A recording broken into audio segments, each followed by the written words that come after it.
Kondisi pandemi COVID-19 yang belum berakhir, KONI Sumsel tetap meminta atletnya menggelar latihan mandiri rutin. Hal ini perlu dilakukan agar performa mereka tetap terjaga meski tidak menggelar latihan rutin seperti biasanya. KONI Sumsel dan Pemprov Cabor terus memantau perkembangan atletnya. Mereka juga menunggu kebijakan terbaru dari pemerintah terkait rencana pemberlakuan new normal. Jika diterapkan, KONI Sumsel berencana kembali memberikan kesempatan atlet untuk kembali berlatih rutin seperti biasa dengan menerapkan protokol kesehatan ketat. KONI Sumsel mengakui meski dilanda pandemi, atlet tetap harus menggelar latihan simulasi layaknya pertandingan sesungguhnya.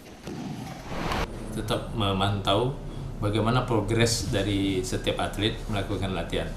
Bagaimanapun latihan dengan simulasi situasi kondisi yang sama dengan kondisi di lapangan nanti, ini tentu berbeda apabila latihan ini hanya terbatas dibatasi, tidak berdasarkan simulasi dengan pertandingan sesungguhnya.